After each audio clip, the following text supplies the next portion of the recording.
1,00,000 మంది శివభక్తులతో కలిసి మహారుద్రాక్ష పూజలో పాల్గొనండి. వెంటనే కాల్ చేసి మీ పేరును నమోదు చేసుకోండి.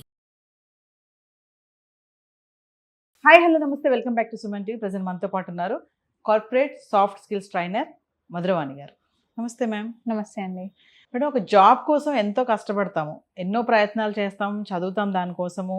అన్నీ చేశాక మంచి జాబ్ వచ్చి మంచి ప్యాకేజ్ వచ్చింది అనుకోండి, అంటే లైక్ 30 lakhs 38 lakhs ప్యాకేజ్ వచ్చాక కూడా ఆ యొక్క జాబ్ని మనం రిజెక్ట్ చేస్తున్నాము అని అంటే దాని వెనుక ఉన్నటువంటి పరిణామాలు ఏంటి అనుకోవచ్చు. ఒక హైదరాబాద్ టెక్కి చేసినటువంటి ఆ పని వైరల్ అయింది. 38 lakhs ప్యాకేజ్ ఉంటే కూడా రిజెక్ట్ చేయడం జరిగింది. ఒక్కసారి మనం మాట్లాడుకుంటే మన హైదరాబాద్ టెక్కి అంటే తనకి ఇద్దరి దగ్గర ఆప్షన్స్ వచ్చింది. ఒకటి హైదరాబాద్ లో వచ్చేసి 30 lakhs ప్యాకేజ్, ఇంకోటి బెంగళూరులో 38 lakhs ప్యాకేజ్ వచ్చింది. సో తినేం చేశారంటే బెంగళూరు కాకుండా బెంగళూరు ఆఫర్ రిజెక్ట్ చేసి హైదరాబాద్ ఆఫర్ యాక్సెప్ట్ చేశారు 30 lakhs.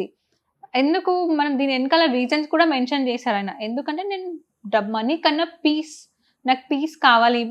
చాలా మంది 38 lakhs ప్యాకేజీ అనుకుంటారు కానీ దాని వెనకాల ఉన్న స్ట్రెస్ అర్థం చేసుకోరు. బట్ నాకు మనీ కన్నా నాకు పీస్ ముఖ్యం, నా ఫ్యామిలీ ముఖ్యం, నా కంఫర్ట్ ముఖ్యం అని చెప్పి హైదరాబాద్నే నేను సెలెక్ట్ చేసుకుంటున్నాను, హైదరాబాద్ ఆఫరే తీసుకున్నాను, మీరైతే ఏం చేస్తారు అని నెటిజన్స్ ని అడగడం కూడా జరిగింది.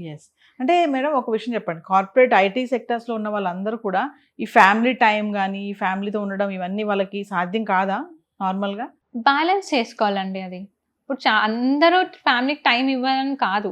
చాలా మంది ఏం చేస్తారు, 9 to 6 ఆఫీస్ అయిపోయిందంటే ఇంటికి వచ్చి ఫోన్ షట్ డౌన్, అసలు ఆఫీస్ టాపిక్ ఇంట్లో పెట్టుకోరు. కొంతమంది ఏం చేస్తారు, ఆఫీస్ వర్క్ కంటిన్యూ చేసుకుని ఇంటి దగ్గర కూడా అదే గోల్ నడుస్తూ ఉంటుంది. అప్పుడే కదా ఫ్యామిలీ డిస్టర్బ్ అయ్యేది. సో అందుకని వర్క్ ని లైఫ్ ని రెండు బ్యాలెన్స్ చేసుకుంటే ప్రాబ్లం ఉండదు.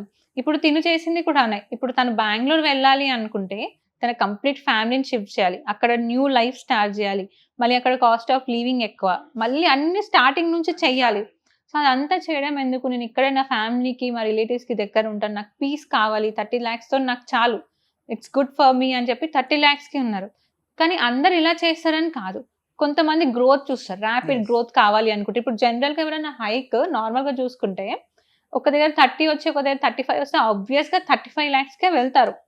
ఎవరికైతే ఎక్కువ గ్రోత్ కావాలి అనుకుంటున్నారో కొంతమంది అడ్జస్ట్ అవుతాం, సరే వేరే స్టేట్ అయినా సరే వెళ్ళి మనం అడ్జస్ట్ అవుదాం, గ్రోత్ వస్తుంది కదా, ఇప్పుడు కొంచెం కష్టపడితే ఫ్యూచర్ బాగుంటుంది, అలా మైండ్ సెట్ ఉన్న వాళ్ళు ఆబ్వియస్గా హై శాలరీనే చూస్ చేసుకుంటారు. అంటే ప్రమోషన్స్ హై ప్యాకేజ్ అంటే వర్క్ కూడా హై ఉంటుంది, ప్రెషర్ కూడా హై ఉంటుందా? ఖచ్చితంగా ఉంటుంది వర్క్. ఇప్పుడు మీకు ఒక ప్రమోషన్ వస్తుందంటే మీకు ఎక్స్ట్రా వర్క్ ఉంటుంది కదా. సో ఇది అందుకనే ఇప్పుడు ఎక్కువ ప్యాకేజ్ ఉంటే ఎక్కువ వర్క్ కూడా ఎక్కువ ఉంటుంది. నాకు ఎక్కువ ప్యాకేజ్ వద్దు, ఎక్కువ వర్క్ వద్దు, నేను 30 lakhsతోనే నేను మంచిగా ఉంటాను, నాకు ఈ వర్క్ చాలు అనుకుంటున్నాను. ఇదే కాదు, చాలా న్యూసెస్ చూసాను మేడం నేను. ఏంటంటే ఇలా ప్యాకేజ్ ఎక్కువ వచ్చినా కూడా వాళ్ళు దాన్ని వదిలేసుకొని తక్కువ ప్యాకేజ్కి రావడం. ఎందుకంటే ఆ ఎక్కువ ప్యాకేజ్ తీసుకుంటే ఎక్కువ స్ట్రెస్ ఉంటుంది, ఫ్యామిలీ కూడా ఎక్కువ దూరం అయిపోయే ఛాన్సెస్ కూడా ఉంటాయి, మన లైఫ్ మనం ఎంజాయ్ చేయలేము అనే ఆ సెక్టర్లో కూడా ఉంటారు చాలా మంది. ఇప్పుడు ఎందుకంటే స్ట్రెస్, మనం చాలా మంది ఐటీ వాళ్ళని చూసుకుంటే చాలా మంది మీరు ఎప్పుడు చూసినా స్ట్రెస్ ఉంది, చాలా స్ట్రెస్ ఉంది, ఒక్కటే వర్డ్ వింటాం. ఎవరైనా మన ఐటీ వర్క్ చేస్తే చాలా స్ట్రెస్ ఉంది, చేయలేకపోతున్నాం, ఇబ్బంది అవుతుంది, మేనేజ్ చేసుకోలేకపోతున్నాం, అది ఒక్కటే వర్డ్ వింటాం. సో మన వాళ్ళు ఏం చేస్తున్నారు, అంత స్ట్రెస్ ఎందుకు, ఉన్న దాంట్లోనే కొంతమంది, అందరు కాదు, కొంతమంది ఉన్న దాంట్లోనే అడ్జస్ట్ అయిపోదామని ఎక్కువ ప్యాకేజ్ వచ్చినా రిజెక్ట్ చేస్తున్నారు. అంటే ఈ ఐటీ ఎంప్లాయీస్ మేడం కొంతమంది వర్క్ ఫ్రమ్ హోమ్ కూడా చేస్తూ ఉంటాం. ఇందాక అన్నారు కొంతమంది 9 to 6 చేసి ఇంటికి వచ్చాక ఆఫ్ చేసేస్తారు, కానీ కొంతమంది కంటిన్యూ చేస్తూనే ఉంటారు. అంటే ఎందుకు, వర్క్ కంప్లీట్ కాక లేకపోతే చేయాలా? అట్లా వర్క్ ఫ్రమ్ హోమ్ అంటే అలా ఉంటుందా? టార్గెట్స్ అలా ఉంటాయా? ఆఫ్టర్ వర్క్ టైం కూడా చేయాల్సినటువంటి పరిస్థితి ఉంటుందా? అంటే టార్గెట్ టైంలో కంప్లీట్ అవ్వకపోతే ఆబ్వియస్ గా అది ఎక్స్టెండ్ అవుతుంది. అదే మీరు టైంలో కంప్లీట్ చేసుకుంటే మీకు అక్కడికే అయిపోతుంది కదా. మనం డిసిప్లిన్ అని మాట్లాడుకున్నాం, ఇచ్చిన టైంలో మీరు కంప్లీట్ చేసుకుంటే టైం మేనేజ్మెంట్ అంటారు దీన్ని. ఏదైనా మీరు వర్క్ ని టైం మేనేజ్ చేసుకుంటే మీకు తర్వాత ప్రాబ్లం ఉండదు. ఇంటికి వెళ్ళాక మీరు ఫ్రెష్గా మీ ఫ్యామిలీతో టైం స్పెండ్ చేయాలి. చాలా మంది ఫ్యామిలీస్ కూడా కోరుకునేది అదే. అంటే వైఫ్స్ ఎవరైతే జాబ్స్ చేస్తుంటారో హస్బెండ్ వాళ్ళని, లేకపోతే ఎవరైతే హస్బెండ్ వైఫ్ జాబ్ చేస్తున్నారో వాళ్ళ మధ్యలో చాలా మ్యూచువల్ డిస్రెస్పెక్ట్ ఎందుకే వస్తుంది. టైం స్పెండ్ చేయట్లేదు, ఎంతసేపు ఆఫీస్ వర్క్ అనే అంటున్నారు. కాకపోతే ఎందుకు వర్క్ డిలే అవుతుంది అని చూసుకుంటే అక్కడ మనకు టైం సెట్ చేయలేకపోతున్నారు. ఇచ్చిన టార్గెట్ టైం లోపల కంప్లీట్ చేయకపోవడం. అంటే చాలా మంది అని కాదు, కొంచెం మంది జస్ట్ ఊరికే టైం పాస్ చేస్తుంటారు, ఇంకా టైం ఉంది కదా లాస్ట్ లో చేసుకుందాం కదా అని. అదేమైతే లాస్ట్ లో వచ్చేసరికి మీకు ఖచ్చితంగా మీరు ఎక్స్టెండ్ చేయాల్సి వస్తుంది. అది అక్కడ జరుగుతుంది. జాబ్స్ కోసం చాలా మంది వెతకడము, దానికోసం ప్రయాస పడే వాళ్ళని చూసాము. జాబ్ వచ్చాక కూడా రిజెక్ట్ చేసే వాళ్ళు కూడా కొంతమంది మనకు కనబడుతున్నారు.